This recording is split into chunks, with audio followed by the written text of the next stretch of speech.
Amém? Aplauda o Senhor, podeis assentar. Quem está nos visitando aí, levanta a mão assim. Não tenha vergonha, levanta alto assim. Seja bem-vindo, eu sou o pastor Joane. Queria compartilhar uma palavra hoje. Tem tangedor aí, Jorge, bota pelo menos o pad. E a pergunta que eu quero fazer para você hoje. Eu queria que você... Eu sei que você não gosta que eu pergunte isso, mas eu vou perguntar para você. E eu vou fazer para você, para a pessoa que está do teu lado, assim. Cutuca a pessoa que está do teu lado, assim. E pergunte para ela. O que move a sua vida?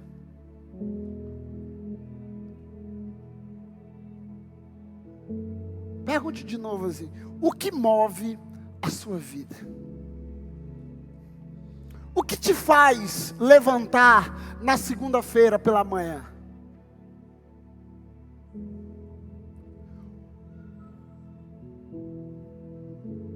Você perguntou para a pessoa aí? Agora eu quero te fazer uma pergunta. O pastor Joane está te fazendo essa pergunta. O que move a tua vida? Na canção, eu não sabia que eles iam cantar essa canção, mas diz assim: em seus olhos, né, há um fogo que eu não imaginava, que era lindo assim. A Bíblia diz em João, a Bíblia diz também em Isaías, que um povo que vivia em grandes trevas, viu grande luz. Então nós vivíamos em grandes trevas. Quem vivia aqui em grandes trevas? Ninguém aqui. Todo mundo aqui vivia em grandes trevas, irmão. Antes de aceitar Jesus Cristo, ou mesmo pastor, eu nasci na igreja, eu sou um crentino desde criança. Mas um dia você entendeu a graça de Deus, um dia você entendeu a glória de Deus, um dia você entendeu a salvação e você entregou a sua vida para Ele por completo. Então a Bíblia diz que nós éramos um povo que vivia em grandes trevas e os nossos olhos viu grande luz. Então que luz é essa? A Bíblia diz que Jesus é a luz do mundo e quem anda com Ele não anda em trevas. Então, eu quero te fazer uma pergunta novamente. O que move a sua vida? O que move o seu coração? O que te faz levantar da cama segunda-feira? O que te faz, sabe, acordar, dormir tarde e acordar cedo? Então essa pergunta eu quero que você responda para você mesmo nessa noite.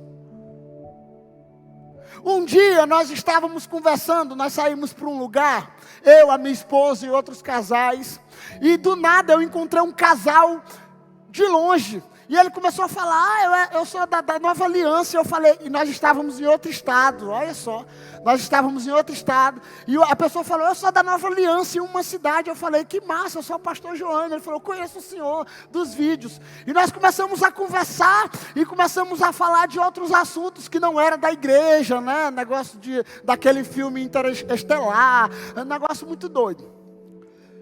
E uma pessoa que estava conosco, ela disse assim, moço, o pastor Joane também é cultura. E a Carol, e eu ouvi isso, né? Que eu senti que era uma sátira dele, né? Então a minha esposa ficou muito zangada. Aí eu falei assim, amor, o que move meu coração? A Bíblia diz que eu falo do que o meu coração está cheio. Então, por isso que eu só falo de Jesus Cristo. Eu só compartilho de Jesus Cristo. Eu sei outros assuntos, eu estudei na faculdade outros assuntos. Mas o que move minha vida é que um dia eu estava perdido e fui achado. E agora eu preciso anunciar o amor daquele que me encontrou.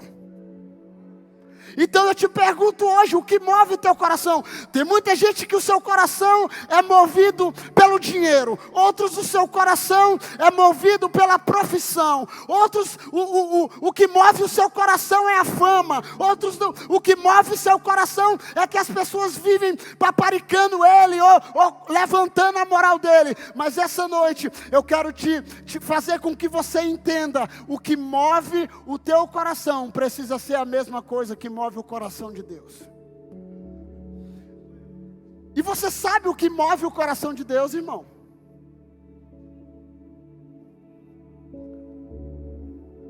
A Mila do Calypso, ela já cantou o que move o coração de Deus. Alguém sabe? Alguém sabe? Sabe que você já dançou? O coração de Jesus bate assim. Pum, pum.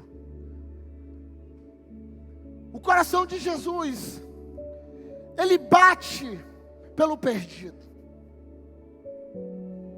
O coração de Jesus bate, pulsa pelo perdido. E nós estamos aqui, e a Bíblia diz que Jesus, ele escolheu 12, e eu falei semana passada sobre andar com Deus, sobre caminhar com Deus. Jesus escolheu 12, mas a Bíblia diz que teve um, que ele se intitulava o íntimo de Deus, que era João, acariciado por Deus. Ele dizia assim: eu sou o discípulo, aquele que encosta, que inclina os ouvidos no peito de Jesus. Então, o que o coração de Jesus, aqueles que andam com Deus, que eu falei semana passada, aqueles que andam em intimidade com Ele, provavelmente, com certeza, vai saber o que o coração de Jesus está pensando, está batendo. Um dia, e não vou me alongar, e todo mundo sabe essa história. Um dia, a Bíblia relata a história de homens que estavam na beira de um mar pescando. Jesus estava passando, e aqueles homens olharam para Jesus, Jesus olhou para eles. A história diz que algo conectou aqueles corações em Jesus, e Jesus chamou para eles e disse assim: olha, a vida de vocês aí é apenas peixe. Vocês apenas vão cheirar peixes, porque o pai de vocês cheiram a peixes, a mãe de vocês vai para casa e leva peixe. Então a história diz que vocês serão apenas pescadores de peixe. E Jesus chega e diz: olha, eu tenho uma chamada para vocês, para que vocês se tornem pescadores de gente. Sim ou não?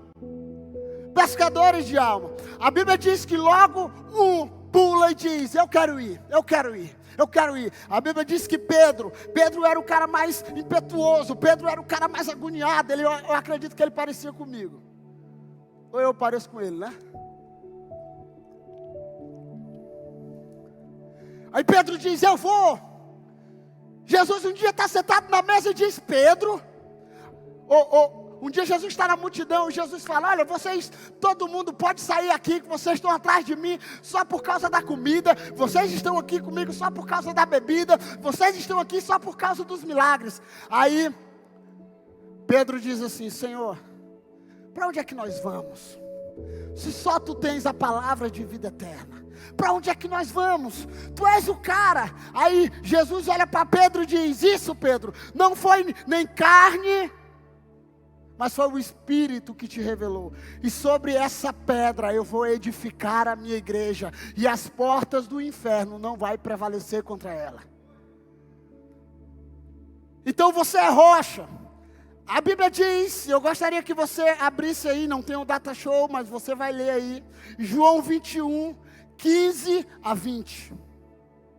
João 21, de 15 a 20. Todos sabem o que acontece. Esse cara que diz: eu vou contigo. Para onde eu vou? Se só tu tens as palavras de vida eterna. Para onde eu vou? Se tu és o cara, para onde eu vou? Aí um dia Jesus na mesa disse: olha, alguém aqui vai me trair. Pedrão levanta e diz: será, Senhor, não é eu não. Jesus olha para ele e diz: Pedro, antes que o galo cante, você vai me trair. E todos nós sabemos que Jesus foi preso. Jesus começou a passar pela via dolorosa, pelo Gólgota, e sabe, e Jesus está caminhando, e a história relata que Pedro acompanhava Jesus de longe, irmão. Sim ou não? Sim ou não? Alguém leu aqui a história. Pedro acompanhava todo o sofrimento de Jesus. Uma mulher olha para ele e diz: tu não é um daqueles que andava com ele? Ele diz: não. Você parece, você fala, você caminha como eles caminhavam. Pedro diz: não, Senhor, não tenho parte, mulher, com ele. E ele negou Cristo. Jesus volta, Jesus ressuscita. Ao terceiro dia, ele se apresenta para as mulheres. E ele diz: está aqui eu glorificado, mas espera o processo. E aí as mulheres dizem: olha, ele está vivo, ele está vivo, ele está vivo. Os guardas ficam loucos: cadê? A pedra rolou, alguém roubou o corpo. A Bíblia diz que Jesus, no início desse texto, Jesus pergunta: cadê Pedrão? Cadê Pedro? Preciso falar com Pedro. Pedro precisa me ver, eu preciso ver Pedro. Irmão, Jesus sabia que Pedro tinha o traído, sim ou não? Sim ou não? Ele já tinha falado antes. Pedro tinha negado Jesus. Pedro já estava fazendo o quê? Alguém sabe me dizer o que Pedro voltou a fazer? Pedro voltou a pescar novamente, irmão. Porque a única coisa que ele sabia fazer era pescar. Pedro se embarcou em uma viagem, como diz o Salomão do reggae. Pedro embarcou numa viagem, e sabe, e aí ele embarcou na viagem de Cristo. Cristo é retirado pelos homens, vai para a cruz. Pedro volta a pescar novamente, e quando Pedro começa a pescar novamente, Jesus ressuscita e fala: chama Pedrão que eu quero falar com ele. A Bíblia diz que Pedro voltou a fazer o que ele fazia de costume. E um dia ele está lá pescando, Jesus está com uma fogueirazinha. Viaja comigo, existe uma fogueira, o peixezinho estava sendo assado. Pedro, alguém chega para Pedro e diz: Jesus quer falar contigo. Mas eu traí. E a história diz assim: depois de comerem, Jesus perguntou a Simão Pedro, e agora eles estão de frente um com o outro. E quase todo crente sabe essa história. Simão, filho de João, você me ama mais do que estes? Disse ele: sim, Senhor, tu sabes que te amo. Disse Jesus: cuida dos meus cordeiros. Outras versões diz: Pedro, tu me ama. Pedro, tu me ama. Apacenta as minhas ovelhas.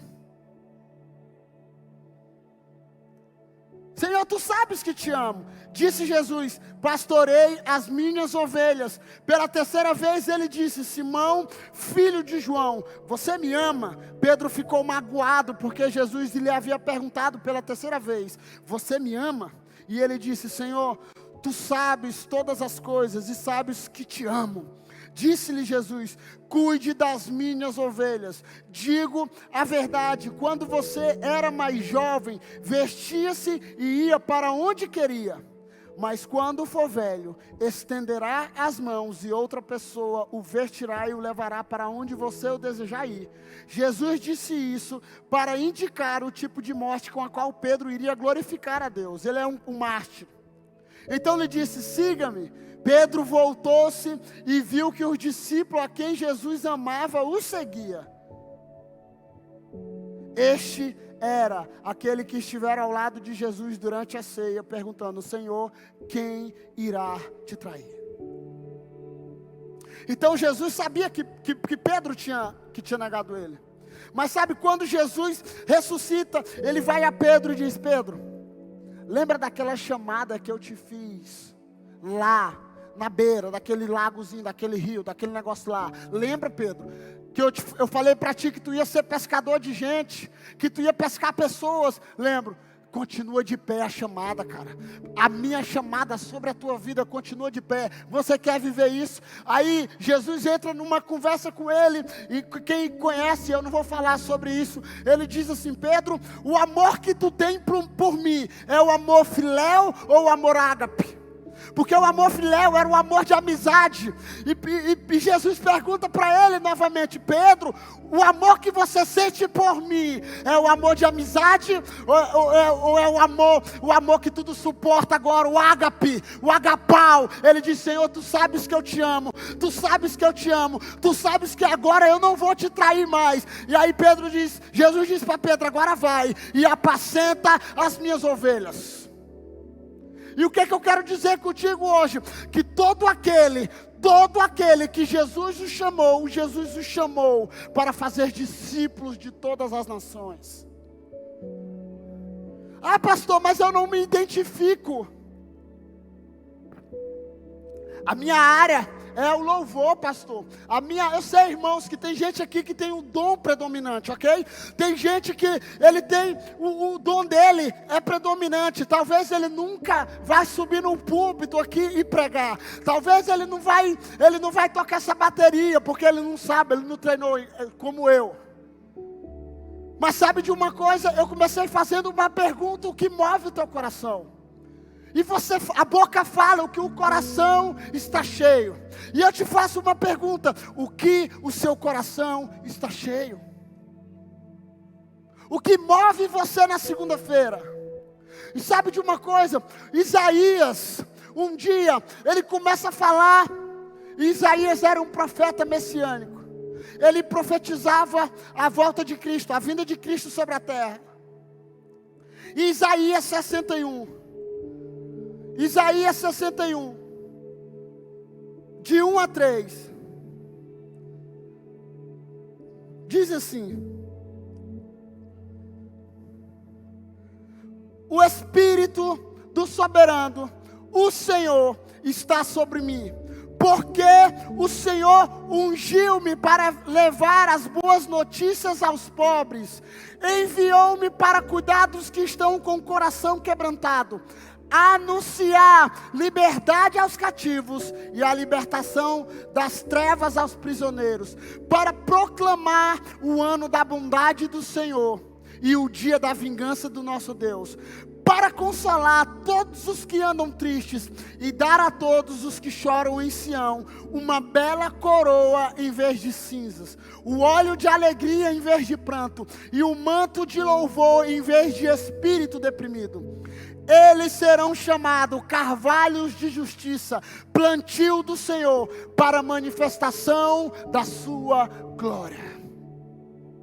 Então, Isaías está falando do ano da bondade do Senhor. O ano da bondade do Senhor será quando eu e você, o dia que eu aceitei Jesus Cristo, um dia que eu entendi Jesus Cristo, um dia que a luz de Cristo brilhou sobre mim, sabe? E o profeta Isaías diz: olha, no ano da bondade do Senhor, o Espírito do Senhor está sobre mim, e Ele me ungiu para pregar as boas novas, trazer liberdade aos cativos, anunciar o ano da salvação, a fim de que me chamem carvalho de justiça, plantio do Senhor, para manifestar a sua glória. Eu quero te dizer e te fazer uma pergunta: o Espírito de Deus está sobre você, meu irmão?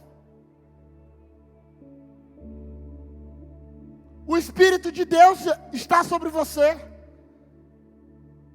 Se Ele está sobre você, Ele já te ungiu para. Pastor, mas eu sou ruim de falar diante das pessoas. Quando o Espírito do Senhor está sobre um homem,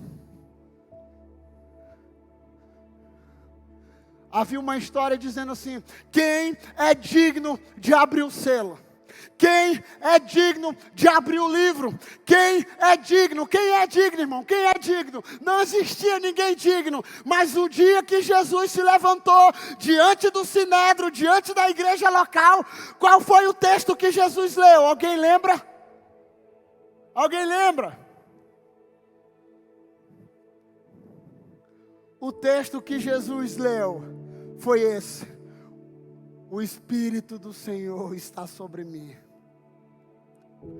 e Ele me ungiu para pregar as boas novas, trazer liberdade aos cativos.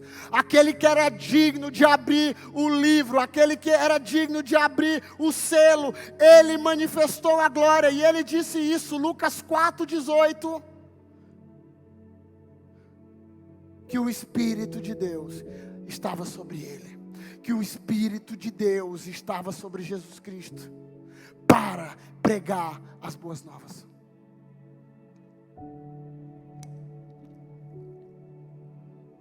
Por isso que eu comecei fazendo uma pergunta: o que move teu coração? O que move a sua vida? Sabe por quê? Porque nós estamos em uma época que o que move o coração das pessoas é você ser feliz. O desejo de Jesus é que você seja feliz. Mas nós estamos em uma época que as pessoas estão à procura da felicidade, à procura do casamento perfeito, à procura da vida financeira perfeita, à procura dos filhos perfeitos, à procura da liderança perfeita, à procura da igreja perfeita, à procura do carro perfeito, à procura. E sabe de uma coisa? A Bíblia diz que nos últimos dias os homens se tornarão amantes de si. E quantos aqui creem que nós estamos nos últimos dias, irmão? Nós estamos vivendo os últimos dias, e a Bíblia diz isso. 2 Timóteo 3, de 1-5. Saibam disto: nos últimos dias sobrevirão tempos terríveis. Os homens serão egoístas, avarentos, presunçosos, arrogantes, blasfemos, desobedientes aos pais, ingratos, ímpios, sem amor pela família, irreconciliáveis, caluniadores, sem domínio próprio, cruéis, inimigos do bem, traidores, precipitados, soberbos, mais amantes dos prazeres do que amigos de Deus, tendo aparência de piedade, mas negando o seu poder. Afaste-se dessas pessoas.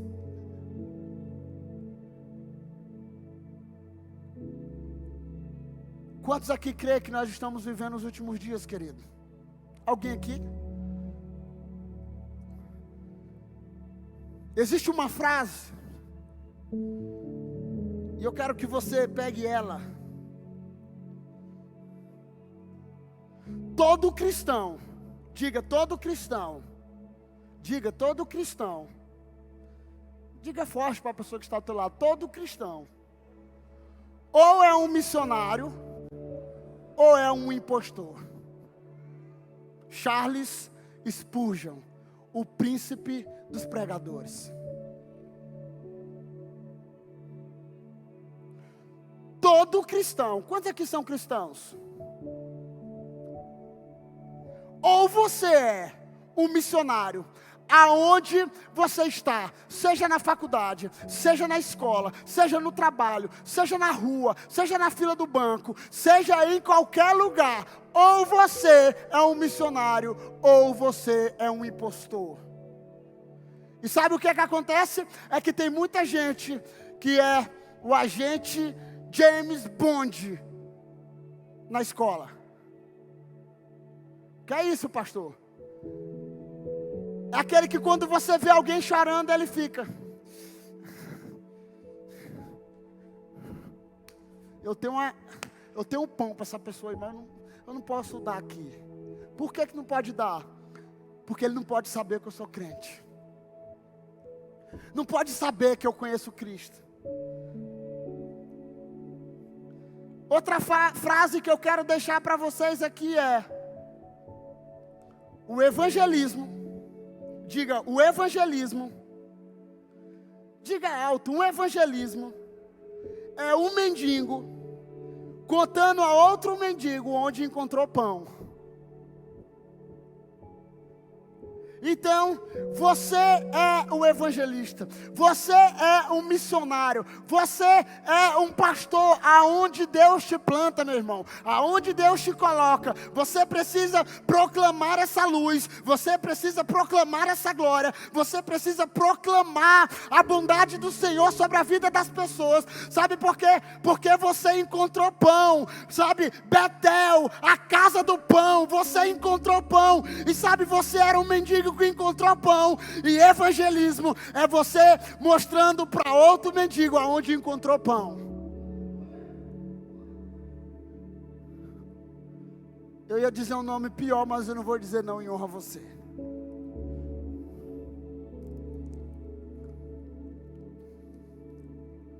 Então,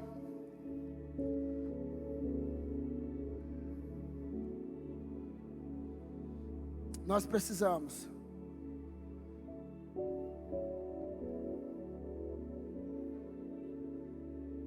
fugir dessas pessoas. Que pessoas, pastores?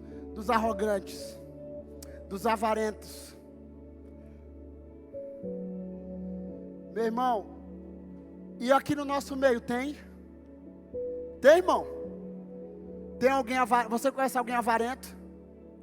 É difícil, né? E a Bíblia nos conta, nos relata isso, que nos últimos dias vai acontecer isso. Os homens se tornarão egoístas, sabe? Os homens vão se tornar arrogantes.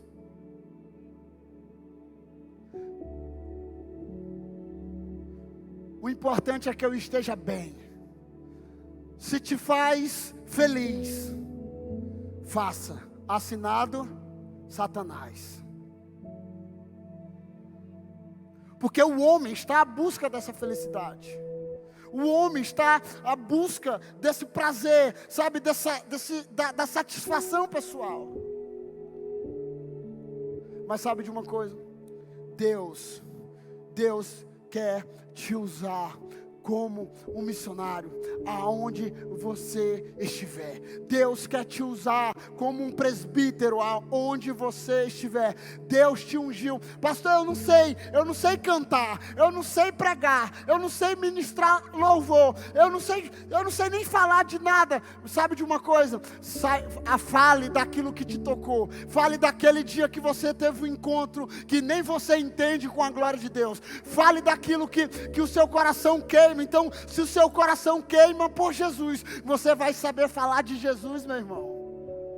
Se o teu coração queima por um propósito, você vai falar. E não existe coisa mais linda de um homem falar de uma coisa que ele está apaixonado. Alguém já se apaixonou aqui? Levanta a mão. Pela sua esposa. Quando você vai falar da sua esposa para um amigo, eu encontrei a minha esposa. Ela é linda. Ela é maravilhosa. Meu filho é lindo. Meu filho é lindo. E quando ele olha para o papai, ele diz assim, Gugu Dadá. E eu sei que ele está dizendo para o pai é lindo. E o pai se torna o maior mentiroso quando tem um bebê. Sim ou não? Quando a criança começa a balbuciar, ele está dizendo o que, pai? Que o pai é bonito e a mãe é feia. Porque quando você começa a falar do que você está apaixonado, tudo é diferente. Quando você começa a falar, quando você está apaixonado por aquilo, pela obra, pelaquilo que o teu coração queima, sabe, existe um brilho nos olhos, sabe, aquele vendedor que começa a vender o carro, você já viu, que ele está começando a vender o carro, e ele diz, olha, esse carro é assim, é assim, é assim, se eu tivesse condição eu levava um para mim, porque, sabe, o cara parece que tem um prazer de ser vendedor do carro, porque os olhos dele brilham. E sabe de uma coisa, nós quando vamos falar de Cristo, parece que os nossos olhos não brilham.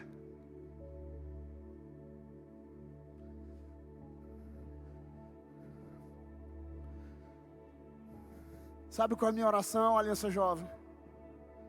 É que todas as vezes que eu falar de Cristo, que todas as vezes que eu mencionar como Jeremias, alguém chegou para Jeremias e disse, para de profetizar, Jeremias.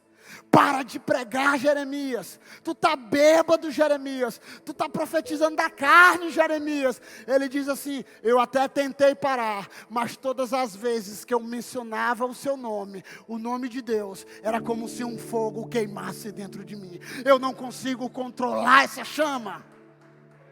Então, sabe de uma coisa? Quando você tem paixão, talvez vão até te parar, vão te chamar de neurótico, vão te chamar de pirado, de viado, de desviado, de desequilibrado, tudo que é errado, vão te chamar. Mas sabe de uma coisa? Quando você conhece esse Cristo, que você tem um encontro com Ele, que a glória dEle brilha para você, nenhuma outra coisa mais brilha. O problema é que muitas vezes nós estamos caminhando com Cristo, olhando para trás como a mulher de Ló.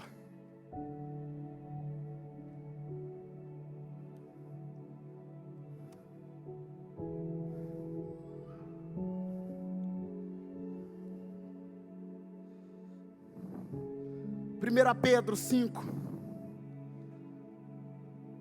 1 Pedro 5, de 1 a 4, diz assim: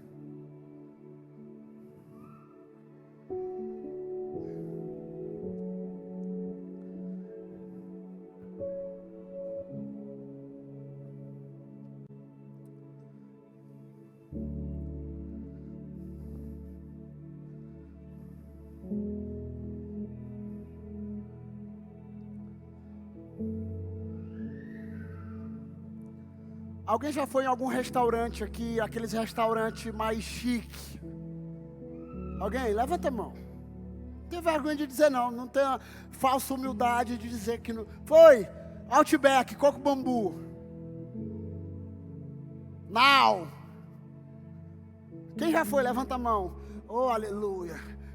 Chama o pastor, por favor. Quando eu fui no Outback a primeira vez, eu sentei, eu fui com a minha esposa, e a minha esposa é a tecnológica. Aí ela já vai no cardápio, aquele negócio todo, eu já fico ali mais travado, porque o arroz e o feijão para mim tá bom demais. A batatinha frita e um bife a cavalo.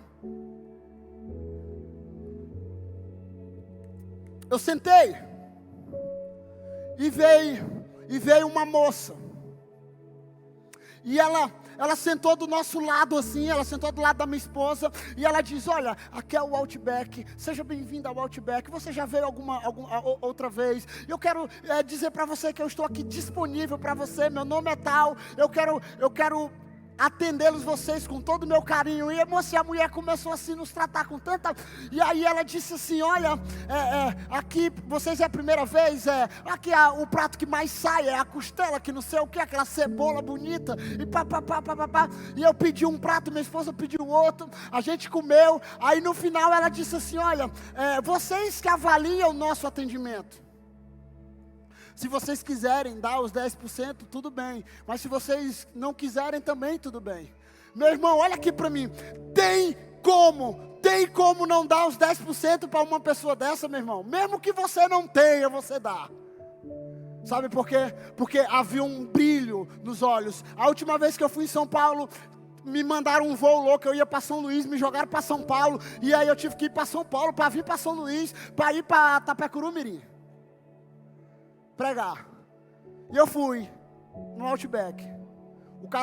O cara sentou do meu lado e ele começou quase a chorar, dizendo: cara, tem quase um ano que nós estamos desempregados, tudo fechado. Lá em casa faltou gás. Mas sabe de uma coisa? Olha, eu estou aqui para te atender. Eu estava só esse dia. Eu estou aqui para te atender. Se você quiser dar os 10%, tudo bem. Mas se não quiser... E aí eu comecei a falar de Jesus para esse cara. E aí ele disse: não, eu sou crente e tal. E aí ele falou: cara, nós estamos aqui e tal. E no final, sabe, eu estava só. Eu dei lá os 10%, ajudei ele a mais. E aí, o cara tinha um brilho nos olhos, irmão. E sabe de uma coisa? Tem muita gente, muito crente, muito homem de Deus, muita pessoa que que está na nutrição, que está na enfermagem, que está no louvor, que está em lugar, e parece que ele não tem brilho, ele faz por obrigação. E sabe de uma coisa? Quando você vai em um hospital aqui da cidade ou qualquer outro lugar, que parece que a pessoa está te tratando à força, te cuidando na força, você quer voltar para esse lugar, irmão? Olha aqui para mim, você quer voltar para esse lugar? Hein? Eu quero falar de Jesus para você, que Jesus é alegria. Ele mudou a minha vida. Está amarrado em nome de Jesus. Não quero esse Jesus aí não. Sabe por quê? Porque você precisa ter brilho nos olhos. E você precisa cuidar das pessoas. Sabe, você precisa... o brilho de Jesus nos seus olhos precisa tocar a vida das pessoas. Eu não estou dizendo que você tem que ser um caramelo do mundo, não. Mas eu estou dizendo que você precisa, sabe? Porque o Senhor te ungiu, o Espírito de Deus está sobre você, sabe? Ele vai te dar estratégia. Tem gente que tem estratégia de falar de Cristo com desenho. Tem outros que tem estratégia de mandar um e-mail. Tem outros que tem estratégia de mandar uma cesta. Outros têm estratégia de mandar um bolo para o vizinho. Outros têm estratégia, sabe, de capinar o quintal do cara. Ou capinar a área. Outros têm de, sabe... Peça a estratégia de Deus para falar de Jesus para alguém. Alguém já assistiu aqui a lista de Schindler? O cara pegando o anel e dizendo: olha, vale gente aqui, eu poderia comprar mais. Sabe, eu poderia dar minha vida. Aquele soldado, né? Como é que é o nome do filme? Deu um branco aqui. Até o Último Homem, né? O cara vai sem arma, sem nada, ele diz: eu posso pegar mais um, eu posso salvar. Então é você, meu irmão. O mundo lá fora, olha aqui para mim. O mundo está lá fora em um avião, que o piloto é Satanás.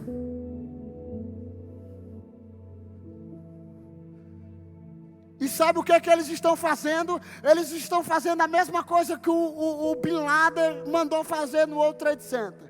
Só que o lugar, o destino é o inferno. E sabe de uma coisa? Jesus precisa nos levantar como homens e mulheres de Deus nesse tempo, para proclamar o ano da bondade do Senhor sobre essas pessoas, para proclamar a salvação do Senhor, para proclamar o ano da vingança. Olha, quando alguém lê esse texto não gosta de falar disso, né? Ah não, vingança, pastor, porque Deus é amor. Nosso Deus, Ele vai voltar, meu irmão, e Ele vai voltar com toda a sua glória, e Ele vai voltar para vingar, porque a vingança pertence a Ele, e sabe, e a ira de Deus vai repousar sobre as pessoas que não conheceram Cristo. É difícil falar sobre isso. Leia depois sobre a ira de Deus, irmão. Você fica com medo, meu Deus, porque a gente acha que Jesus é um bombom doce apenas, mas Ele nos compara como um sal. E o sal salga, tempera. Tem alguns que parecem sal grosso, né?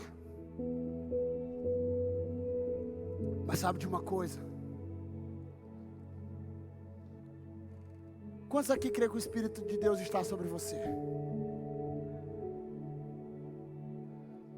Se Ele está sobre você, Ele te ungiu, amém? E Ele te ungiu para quê?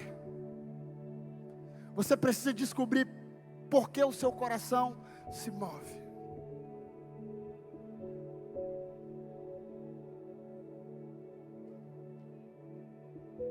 Quem é líder de célula aqui? Levanta a mão bem alta, assim, não tem vergonha não. Você que não está em célula. Irmão, eu sei, olha aqui para mim. Olha aqui para mim, eu sei que tem gente ruim, meu irmão. Eu sei que tem gente que a gente cuida. O próprio Jesus fez isso com Pedro. A gente cuida, sabe? Tira o carrapicho dele, da ovelha. Corta a lã. Dá um destino para ele. Sabe o que ele faz para você depois? E um dia eu vi uma frase, eu carrego essa frase comigo. Se você não se curar, de quem te feriu. Quem te feriu, se você não se curar de quem te feriu, você vai sangrar em quem não te machucou, meu irmão. E eu sei que tem muita gente que investe tempo, investe dinheiro, investe e o cara vira as costas. Jesus Cristo, o Deus poderoso, encarnado na terra, curou quantos leprosos? Quantos? Quantos voltaram para agradecer? Jesus curou 10. Só um voltou para agradecer. Só um. A matemática do reino não muda, ok? Mas sabe de uma coisa? Não é porque as pessoas te feriram, não é porque a pessoa não te olhou como líder. Ah, se você vir falar comigo, pastor, mas o senhor não sabe o tanto que eu já sofri com as pessoas. Eu investi tempo, eu investi dinheiro. Meu irmão, você não trabalha para homem, você trabalha para o Senhor. E a palavra do Senhor diz que no Senhor, o nosso trabalho não é em vão. E Ele vai nos recompensar no tempo certo. Então, quando Deus te mandar a ovelha, você que é líder de célula, meu irmão, sabe, eu já liderei célula. Hoje não, porque eu tenho uma rede maior. Mas sabe, eu sei o que é liderar uma célula, eu sei o que é preparar a casa, eu sei o que é aguar o terreiro. Eu sei o que é lavar as cadeiras, preparando a célula, preparando ali 10 cadeiras, preparava tudo, ia 2.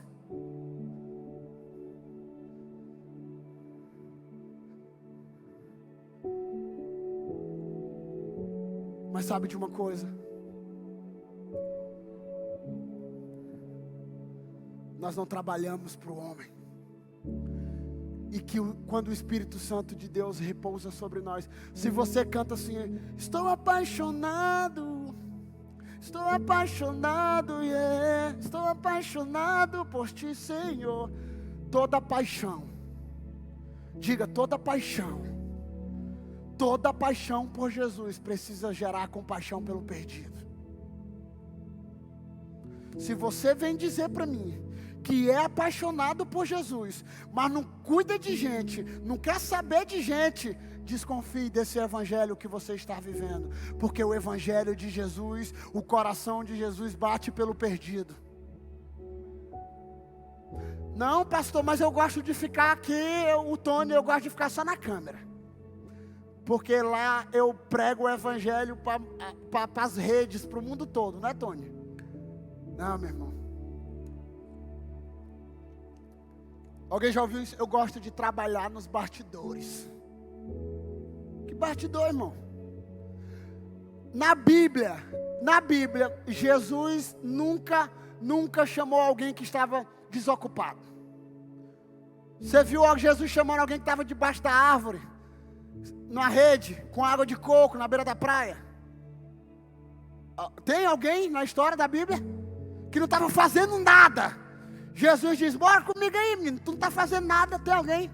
Todos os homens que Jesus chamou, um estava pescando, um estava cuidando, um estava roubando. Jesus disse, ei rapaz, desce da árvore hoje aí, nós vamos comer, eu vou comer na tua casa. Senhor, meu Deus, mas eu sou publicano, eu estou pegando dinheiro do povo. Senhor, eu tive um encontro contigo, eu vou devolver 4 mais de tudo aquilo que eu peguei, porque eu encontrei a tua luz, eu encontrei a tua glória. Todas as pessoas que tiveram, um dia, Jessé, está em casa com todos os filhos bonitos, marombados. O profeta chega e diz, Deus mandou eu chamar um menino, consagrar um aqui. Traz aí, Abinadab, não sei, não é esse não. Aí Deus fala para ele assim, ei menino, tu tá olhando diferente, tu tá olhando só com a aparência, eu sou diferente, eu olho o coração. Tá faltando alguém ainda, Jessé? Tá faltando um, Jessé, o menorzinho da casa, ele tá cuidando das ovelhas. Manda chamar ele. O que é que Davi estava fazendo, irmão? Cuidando das ovelhas do seu pai, ele estava trabalhando. Então, talvez você está trabalhando na enfermagem, talvez você esteja trabalhando na empresa do seu pai, talvez você esteja trabalhando na sua empresa, talvez você foi chamado para proclamar o reino de Deus e estabelecer o reino de Deus aonde você está.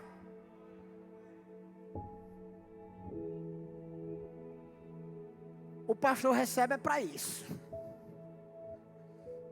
Todos nós somos chamados para proclamar o Evangelho. E sabe de uma coisa? Se você consegue conversar muito aqui, se você consegue conversar atrás desse negócio aqui, e você não consegue conversar com pessoas, você precisa mudar urgentemente o teu jeito de tratar com as pessoas. Sabe por quê? Porque toda paixão por Cristo precisa gerar compaixão pelo perdido. Toda. Portanto, 1 Pedro 5, de 1 a 4. Eu não posso perder a voz porque eu vou pregar em 3 cultos amanhã. Sábado passado eu fiquei sem voz o domingo todo.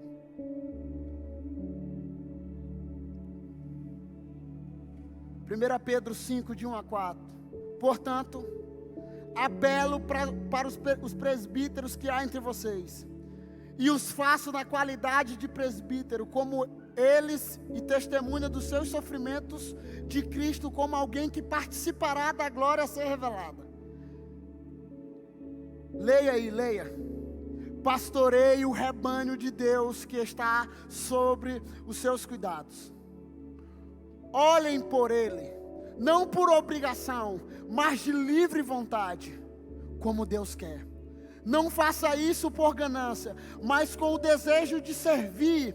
Não haja como dominadores dos que foram confiados a vocês, mas como exemplos para o rebanho.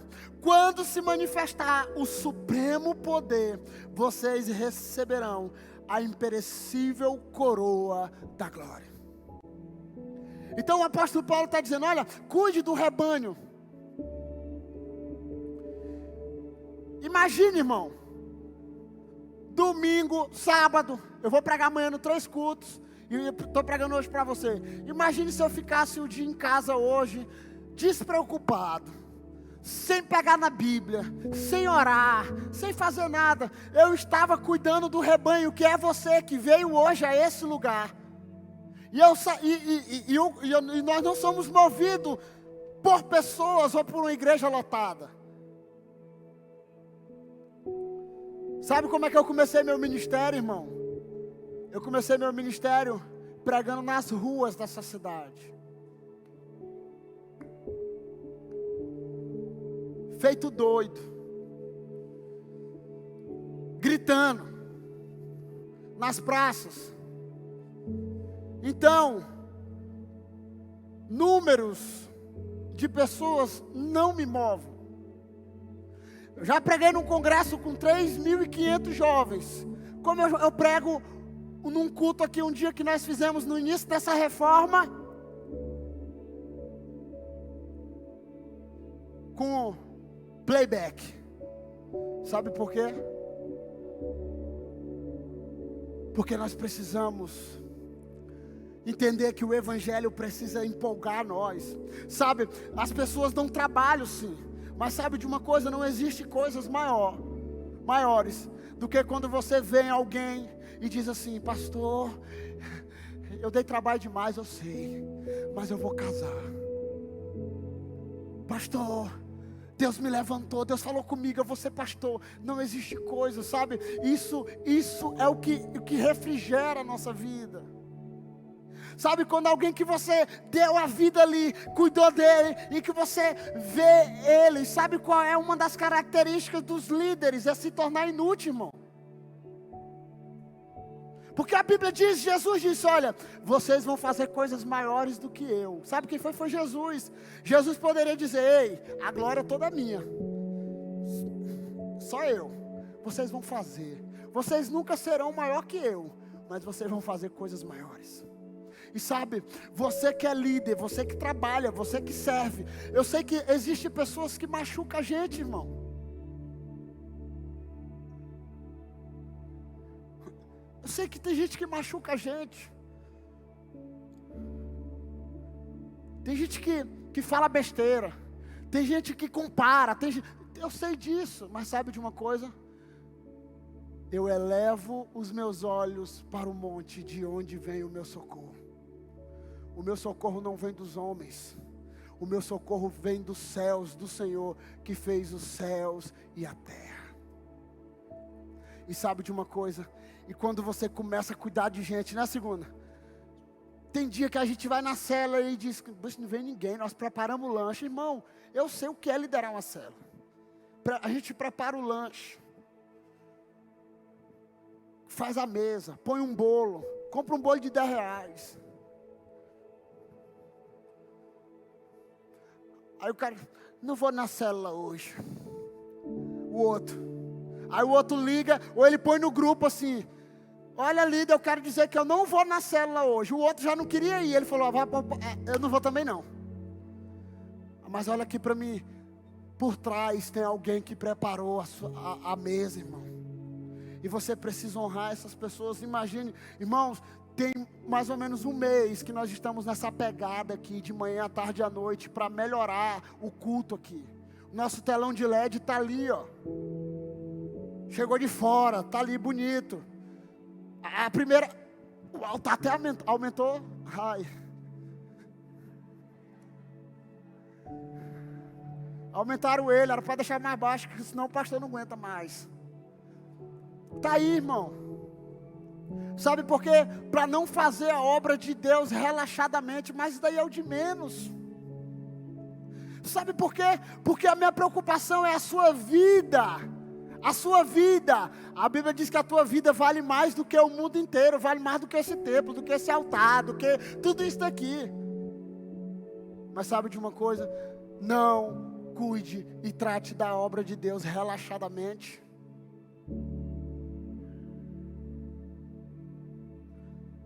Pastoreie e cuide das pessoas que Deus coloca sobre você. Tem hora que dá vontade de falar assim, não vou casar não.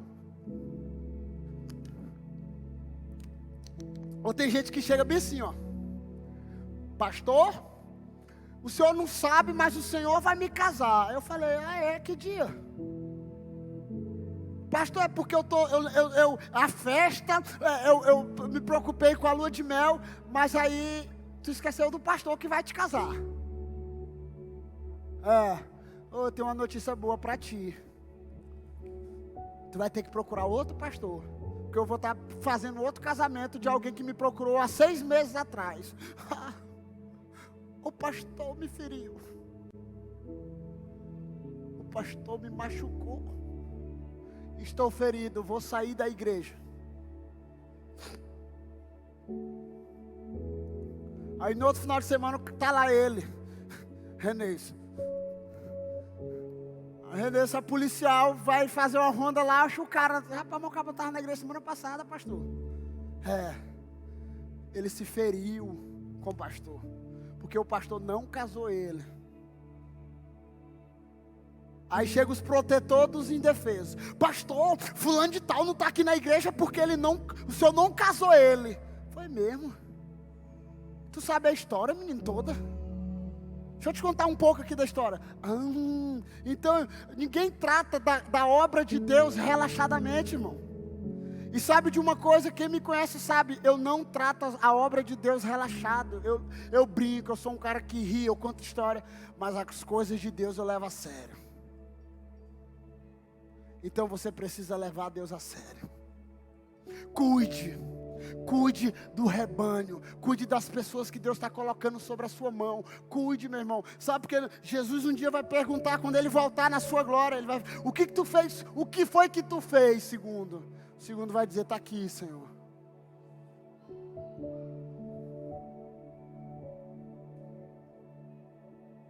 Bendito, vem e possua o reino que eu preparei desde a fundação do mundo para vocês. Diga para a pessoa que está do teu lado, toda paixão por Jesus irá gerar compaixão pelos perdidos e pelas ovelhas dele. E eu estou terminando aqui agora. Um dia perguntaram para um homem, eu não lembro, mas eu lembrei quando eu estava fazendo essa mensagem. Se eu não me engano foi para Reinhard Bunker, aquele alemãozão que pregava para 1 milhão de pessoas na Nigéria. Um dia ele foi orar por alguém e a pessoa não foi curada. Eu acho que era cego, né? E aí ele foi orar e não foi curado. E aí ele orou perguntando para Jesus: Jesus, por que ele não foi curado? Aí Jesus respondeu para ele assim: porque você estava no automático. Você chegou, colocou a mão e orou no automático. Aí ele foi ler. E todas as vezes que Jesus, olha aqui, todas as vezes que Jesus foi orar por alguém, a Bíblia, antes de ele curar alguém, a Bíblia diz assim, que ele perguntava: você crê? E a outra coisa que a Bíblia relata, diz assim: e Jesus se comoveu de íntima compaixão. Sim ou não? Sim ou não? Então, todos que é apaixonado por Jesus, ele precisa se mover com compaixão. Eu sei, irmão, tem gente aqui, o cara vai sair para comer. Aqui em Imperatriz, ele nem come direito. Toda hora é um contando história, né? Pastor, estou precisando de dinheiro. Aí tem gente aqui, irmão, que esse dia eu estava aqui na obra, agoniado. Pastor, eu estou precisando de dinheiro, porque eu estou desempregado. Aí eu perguntei para ele assim: tu mora onde?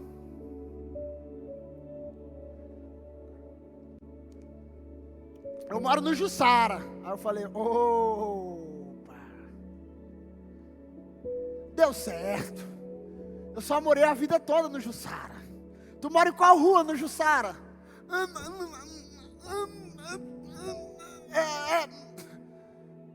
Eu falei: aonde, filho? Tu mora? Não, eu moro, é porque eu sou novo aqui. Aí mas tu mora assim, me dá um ponto de referência. Meu irmão, porque quem conhece o Jussara de cabo a rabo sou eu. Não só o Jussara, eu conheço a Imperatriz toda.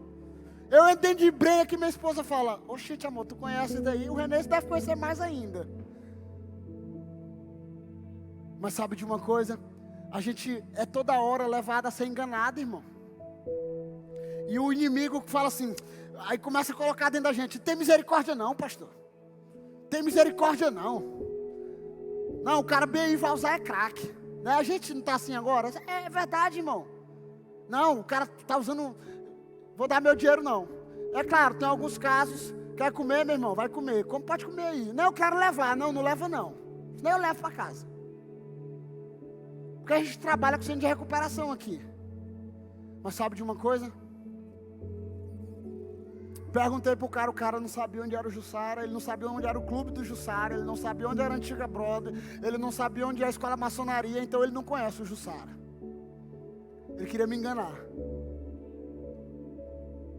E sabe qual é a oração que eu oro quase todos os dias que eu aprendi com o pastor Nonato? Senhor, me ajude a não enganar ninguém e nem ser enganado. Eu já sou desconfiado por natureza. Mas eu sento, eu converso, eu pergunto, eu digo: e aí? Direto aqui na porta: pastor, eu tô lá no regional, eu tô no Socorrão, eu tô precisando de remédio. Tá precisando de remédio, meu querido? Um dia eu levei estava bêbado. O pastor Nato pediu: leva ele, meu filho. Ele estava todo molhado. E ele entrou no meu carro e a primeira coisa que ele falou: e aí, pastor? Não está com raiva não, porque eu estou molhando seu carro, né? Eu falei: não, meu irmão, bota, senta aí, vamos. Vou dizer para o senhor, eu não gosto de panelada.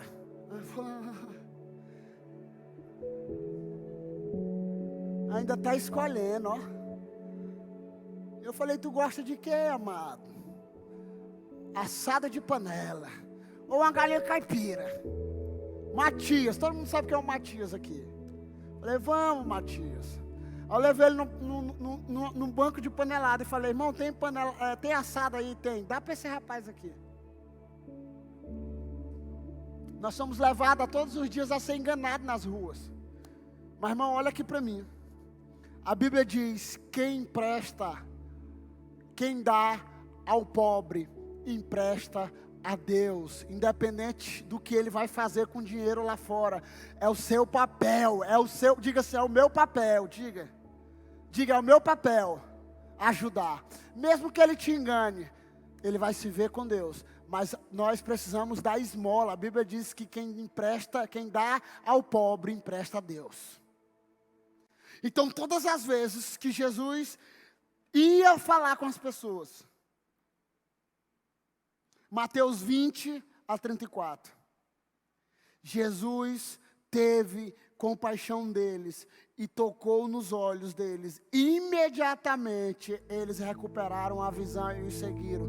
2 cegos procuram Jesus e Jesus olha para eles e a Bíblia diz que ele se moveu de íntima compaixão e ele orou e curou. Um dia Jesus estava caminhando em Lucas 7:11-13, logo depois, Jesus foi a uma cidade chamada Naim, e com ele iam os seus discípulos, e uma grande multidão. Ao se aproximar da porta da cidade, estava saindo o enterro do filho único de uma viúva, e uma grande multidão da cidade estava com ela. Ao vê-la, o Senhor se compadeceu, ou se moveu de íntima compaixão, e disse: não chore. Então, se o nosso Jesus, diga se o meu Jesus, diga se o meu Jesus, diga se o meu Jesus se movia de íntima compaixão, quem sou eu para não me mover com íntima compaixão? Sabe por quê? Porque se você liga o carro da sua vida no automático e você anda no automático da sua vida, segunda-feira, eu acordo, eu preciso trabalhar, eu preciso ganhar dinheiro, eu preciso me formar, então o seu coração se move por isso, e você vai ligar o automático, você não vai se mover de íntima compaixão quando você estiver na frente de um perdido, porque você está no automático. Fique em pé.